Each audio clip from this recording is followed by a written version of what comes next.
Hello guys, कैसे हैं? मैं आपका आकाश आज आपके सामने एक और वीडियो लेके आया हूं जिसका टॉपिक है how to grow our business for future benefits. अपने बिजनेस को हम किस तरह ग्रो कर सकते हैं जो कि हमारे फ्यूचर के लिए बहुत बेनिफिशियल हो। इस वीडियो में आपको एक ऐसे ऐसे टिप्स दूंगा जिसको फॉलो करके आप अपने बिजनेस को बेसिक लेवल से लेकर नेक्स्ट लेवल तक पहुंचा सकते हैं। तो चलिए अपनी वीडियो हम चालू करते हैं इसी टिप्स के साथ। हाउ टू ग्रो बिजनेस, इसमें पहला स्टेप हमारा आता है understand your customer. For example मान लीजिए कि अगर आपका कोई नया बिजनेस है या कोई बिजनेस आपका पहले से ही चल रहा है, तो उसमें आपके कौन से कस्टमर हैं जो आपका प्रोडक्ट और सर्विस को लेंगे। उसमें ऐसे कौन से नंबर ऑफ मेल्स हैं, कौन से नंबर ऑफ फीमेल्स हैं जो उस प्रोडक्ट को ले सकते हैं। अगर मेल्स है तो मेल्स में कौन सा एज ग्रुप है जो उस प्रोडक्ट को ले सकता है। अगर फीमेल्स है तो फीमेल्स में कौन से एज ग्रुप्स हैं जो उस प्रोडक्ट को ले सकता है। सिंपली इसमें यह होता है कि आपको समझना पड़ेगा कि आपका कस्टमर आपसे चाहता क्या है, कौन से आपके कस्टमर है जो आपका प्रोडक्ट को ले सकते हैं। दूसरा स्टेप कंपटीशन रिसर्च। अगर आप कोई बिजनेस कर रहे हैं तो कंपटीशन रिसर्च बहुत ही वैल्यूएबल थिंग है आपके लिए, क्योंकि आपको अपने बिजनेस को दूसरे वाले बिजनेस के हिसाब से सेटल करना पड़ता है, उसको दूसरे से अलग दिखाना पड़ता है। अगर आप अपने बिजनेस में कॉम्पिटिटर रिसर्च नहीं करते हैं तो आपको पता नहीं चलता है कि हमारे बिजनेस में क्या खामियां हैं और उसके बिजनेस में क्या पॉजिटिविटी है, या हमारे बिजनेस में क्या पॉजिटिविटी है और उसके बिजनेस में क्या नेगेटिविटी है। ये चीजें बहुत मैटर करती हैं। अगर जब आप कॉम्पिटिशन रिसर्च करते हो अपने किसी अदर बिजनेस का, अपने कॉम्पिटिटर का, तो उससे पता चलता है कि उसमें उसकी क्या प्राइसिंग है, उसकी क्या स्ट्रेटेजीज है, उसकी क्या क्या मार्केट है, कहां कहां उसके ब्रांड फैले हुए हैं, कौन कौन सा स्ट्रेटेजीज वो यूज करता है अपने प्रोडक्ट को मैन्युफैक्चर करने के लिए। बहुत सारी चीजें इसमें हमें दिखनी पड़ती हैं। तो इसमें अगर आपको ग्रो करना है तो सबसे पहले आपको इसमें दूसरा स्टेप यही है कि कंपटीशन रिसर्च करना पड़ेगा। Without competition research you can't grow. तीसरा स्टेप प्राइसिंग। प्राइसिंग क्या, जैसा कि मैंने पहले दूसरे स्टेप में बात की कॉम्पिटिटर रिसर्च। जब आप कॉम्पिटिटर रिसर्च करोगे तो आपको मालूम पड़ेगा कि आपके जो कॉम्पिटिटर बिजनेस का है उसकी प्राइसिंग क्या है, वो किस हिसाब से अपनी प्राइसिंग रखता है। और फॉर एग्जांपल मानते हैं इस प्राइसिंग के फैक्टर में कि उसके बिजनेस उसने आपका एक कोई प्रोडक्ट है, यही प्रोडक्ट आप बना रहे हो और वही प्रोडक्ट बना रहा है आपका कॉम्पिटिटर। उसका प्राइसिंग है 10 रुपए और आपने रख दिया 12 रुपए, और वो अपने बिजनेस में बहुत टाइम से है, बट आप नए आए हो और आपने तुरंत ही रख दिया 12 रुपए और उसने रखा हुआ है 10 रुपए, तो आप कभी ग्रो नहीं कर पाओगे, क्योंकि आपको मार्केट में कोई जानता नहीं है। और मार्केट में आते ही जब आप इतनी बड़ी प्राइस रख दोगे तो आपको कोई प्रीफर भी नहीं करेगा। लेकिन हाँ, आप इसमें यह कर सकते हो कि अगर उसके 10 रुपए हैं तो आप 8 रुपए के साथ अपना दे सकते हो product service with better quality और बेटर क्वांटिटी के साथ आप प्रोवाइड कर सकते हो कस्टमर को। यह आप बहुत बड़ी स्ट्रेटेजी है। Fourth step marketing. मार्केटिंग क्या होती है? मार्केटिंग का मतलब यह होता है कि आपका प्रोडक्ट और सर्विस आप अपने कस्टमर के माइंड में ऐसा बैठा दो कि पूरी तरह से आपका कस्टमर समझ जाए कि आपका प्रोडक्ट क्या है। उसको अवेयर करो, उसको इन्फॉर्म करो अपने प्रोडक्ट के बारे में कि एक्चुअल में हमारा प्रोडक्ट आपके लिए क्या बेनिफिट रखता है, आपके लिए क्या ये यूजफुल है। मार्केटिंग जो होती है वो दो तरह से होती है। पहली होती है हमारी ऑनलाइन, दूसरी होती है ऑफलाइन। ऑनलाइन किस तरह आप मार्केटिंग कर सकते हो प्रोडक्ट की अपने? ऑनलाइन आप सोशल मीडिया मार्केटिंग कर सकते हो, गूगल से कर सकते हो। सोशल मीडिया मार्केटिंग से आप किस तरह कर सकते हो? फेसबुक के द्वारा, इंस्टाग्राम के द्वारा, और बहुत सारे सोशल मीडिया प्लेटफॉर्म्स है जिसपे आप अपना एक एड रन कर सकते हो, कैंपेन रन कर सकते हो, जिससे आप अपने टारगेट ऑडियंस तक अपना एड इजिली पहुंचा दोगे, जिससे आपकी प्रमोशन हो जाएगी, मार्केटिंग हो जाएगी, और एक समय आएगा आप एक ब्रांड वैल्यू भी बन जाओगे। ऑफलाइन मार्केटिंग में आप होर्डिंग लगवा सकते हो, बैनर्स लगवा सकते हो, पैम्पलेट्स बनवा सकते हो और विजिटिंग कार्ड्स भी रख सकते हो। इससे भी आपकी प्रॉपर तरीके से मार्केटिंग हो जाएगी। तो मार्केटिंग एक बहुत बड़ा चैनल होता है किसी बिजनेस को ग्रो करने के लिए, किसी भी बिजनेस को फैलाने के लिए। जब तक आप मार्केटिंग और प्रमोशन नहीं करोगे तब तक आपको कोई नहीं जानेगा। आपको जब तक कोई नहीं जानेगा तो आपकी सेल नहीं होगी, और जब आपकी सेल नहीं होगी तो आपके पास प्रॉफिट नहीं आएगा। Fifth step, focus on customer service.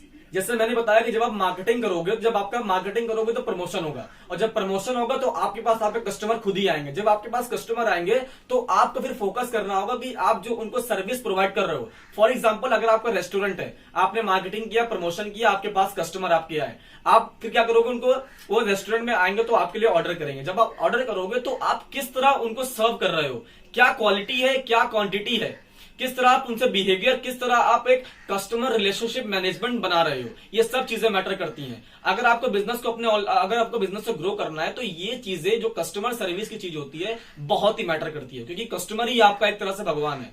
जब आप कस्टमर को सेटिस्फाई कर दोगे, उसको अच्छे तरह से ट्रीट करोगे, तो देन वो आपके पास दोबारा आएगा, और दोबारा आएगा ही आएगा, और साथ में साथ आपके लिए एक कन्विंस, मतलब दूसरे को भी कहेगा कि भाई इस रेस्टोरेंट में जाना, इस रेस्टोरेंट में इस तरह चीजें हैं, इस तरह चीजें हैं, यहाँ इस तरह सर्विस प्रोवाइड होती है। तो इससे क्या होगा कि आपकी एक माउथ मार्केटिंग भी हो रही है। माउथ मार्केटिंग कैसे? कस्टमर आया आपके पास, आपके प्रमोशन से वो आया आपके पास, खाया, देखा कि सर्विस अच्छी है, कुछ खाना वाना अच्छा है, वो गया अपने दोस्तों को बताएगा कि भाई ये अच्छी यहाँ रेस्टोरेंट है, अगर तुझे कुछ खाना होगा, कुछ सेलिब्रेशंस करने होंगे तो यहाँ जाना। इससे क्या हुआ? आपके कस्टमर ने एक माउथ मार्केटिंग की, जिससे आपकी एक रेस्टोरेंट की रीच बढ़ी।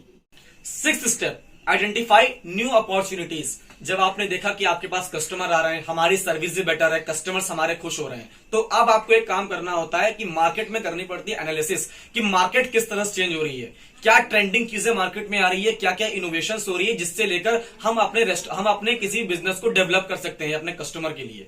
इससे क्या होगा? हम इनोवेशन के साथ आगे बढ़ेंगे। हमेशा एक बात कही गई कि जिस तरह मार्केट चेंज हो रही है, अगर आपने बिजनेस को उस तरह चेंज कर लिया तो आप बहुत तेजी से ग्रो करोगे, लेकिन अगर आपने ये चीज नहीं किया तो आप बहुत पीछे हो जाओगे। कस्टमर भी चाहता है, कस्टमर भी कभी आपकी आउटडेटेड चीज नहीं लेता है। अगर आप अपनी चीजों में अपडेशन करते रहते हो तो उस कस्टमर के माइंड में क्लिक होता है कि हाँ भाई ये जो प्रोडक्ट है इसमें कुछ अपडेट आया हुआ है, कुछ चीजें नई उसमें आई हुई है, तो चलो एक बार ट्राई करते हैं। और जब वो देखता है कि हाँ ट्राई किया उसने और उससे उसके फिर से बेनिफिट नजर आया, तो वो आपका एक ऐसा कस्टमर बन जाएगा जिसे हम लोग कहते हैं लॉयल कस्टमर, एक परफेक्ट टारगेट ऑडियंस जो आपको कभी छोड़कर नहीं जाएगी। तो ये भी एक तरह की मार्केटिंग, एक तरह का चीज होती है जिससे आप अपने बिजनेस को ग्रो कर सकते हैं।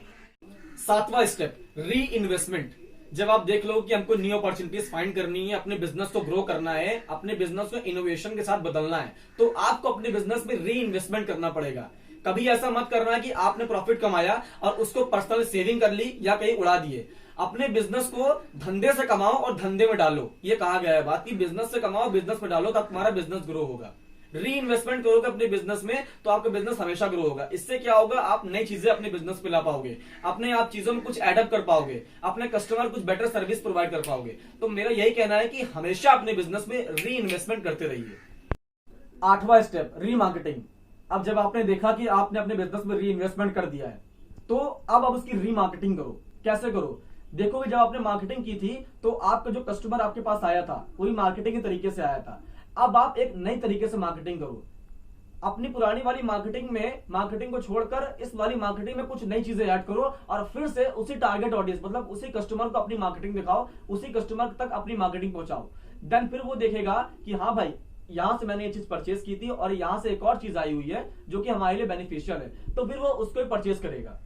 इंसान जो होता है बहुत भुलक्कड़ होता है, तो आपको क्या करता है कि कोई बिजनेसमैन होता है मार्केटिंग जरूर करनी चाहिए, हमेशा उसको दिमाग में क्लिक करना चाहिए, हमेशा उसको याद दिलाना चाहिए कि भैया हाँ हम भी तुम्हारी लाइफ में, हमारा प्रोडक्ट है, एग्जिस्ट करता है, इसको यूज करो, इससे तुम्हारे लिए बेनिफिट आएगा। और जब उनको बेनिफिट आएगा तो आपको बेनिफिट होगा, आपके बिजनेस की ग्रोथ होगी, आपके बिजनेस में प्रॉफिट आएगा।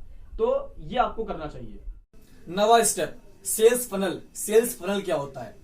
सेल्स फनल एक लाइनअप होता है, एक सीरीज ऑफ एक्शन होती है जिससे आपकी सेल्स जनरेट होती है। जब आपका बिजनेस एक थोड़ा अच्छे लेवल पे पहुंच जाता है तब आपको बिजनेस पे एक सेल्स फनल करना चाहिए। सेल्स फनल आप किस तरह से कर सकते हैं? इसमें आप एक सेल्स टीम बना सकते हैं जो कि मार्केट में जाके सर्वे करे और उसमें एनालाइज करेगी कि ऐसे कौन कौन से कस्टमर्स हैं जो आपके प्रोडक्ट को ले सकते हैं डायरेक्टली, उस पर किस तरह से वर्क कर सकते हैं। दूसरा, आप ईमेल मार्केटिंग कर सकते हैं। ईमेल मार्केटिंग कैसे कर सकते हैं? आप बहुत सारे लोग की ईमेल कलेक्ट कर सकते हैं अपने पास और उनको प्रॉपर मेल्स भेज सकते हैं अपने प्रोडक्ट के अपडेशन के बारे में कि हमारे पास एक नया प्रोडक्ट आया, तो उनको तुरंत ईमेल भेजिए, उससे भी आपकी एक सेल जनरेट हो सकती है।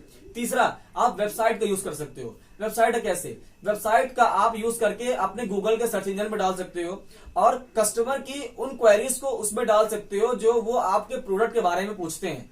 इससे क्या होगा? वो जब सर्च करेंगे तो आपकी वेबसाइट टॉप पर आएगी, सीधे वो आपकी वेबसाइट पर आएंगे। जब आपकी वेबसाइट पर आएंगे तो उसमें आप उनको एक मेल और फोन नंबर का कॉन्टेक्ट प्रोवाइड करिए, जिसमें वो उनसे कहिए कि अगर आपको ज्यादा इंफॉर्मेशन चाहिए तो आप अपना मोबाइल नंबर यहाँ पर ड्रॉप कर सकते हैं और हमारी टीम आपको जल्द ही कांटेक्ट करेगी। इससे क्या होगा कि कस्टमर अपना नंबर और या अपनी ईमेल आईडी आपको दे देगा, जिससे आपके पास उनका ईमेल या मोबाइल नंबर आ जाएगा। फिर आप उनको उसी नंबर से कांटेक्ट कर सकते हैं और वहां से सेल्स भी जनरेट कर सकते हैं। इस मार्केट में ये बहुत ही ट्रेंडिंग चीज चल रही है, सेल्स फनल। किसी भी बिजनेस के लिए सेल्स फनल होना बहुत जरूरी है क्योंकि ये एक एडिशनल है जिससे आप सेल्स जनरेट कर सकते हो बिना एफर्ट्स के। 10वां स्टेप, लॉयल्टी। लॉयल्टी बहुत मैटर करती है। आप अपने कस्टमर के साथ हमेशा लॉयल रहिए, आपका बिजनेस हमेशा ग्रो होगा। क्योंकि जब आप अपने कस्टमर के साथ लॉयल रहेंगे तो कस्टमर आपके साथ लॉयल रहेगा। आप उसको फेयर चीज प्रोवाइड करिए, फेयर प्राइस पर प्रोवाइड करिए, फेयर क्वालिटी में प्रोवाइड करिए, तो वो आपको एक समय आएगा और एक समय क्या हमेशा आपको एक वो फेयर रिटर्न ऑफ इन्वेस्टमेंट देगा, फेयर प्रॉफिट देगा। 11th and last step, patience.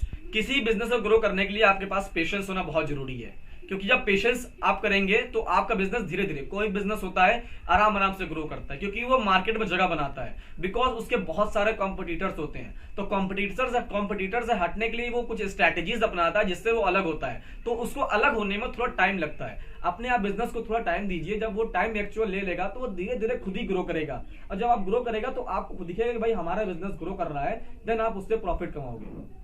So guys, यही हमारा था कि बिजनेस को आप किस तरह ग्रो कर सकते हैं। इस हमारे 11 टिप्स में जो मैंने बताया कि जो मेरा पॉइंट ऑफ व्यू क्या रहता है किसी बिजनेस को ग्रो करने के लिए। I hope you like this video. If you like, please like, share and subscribe my video.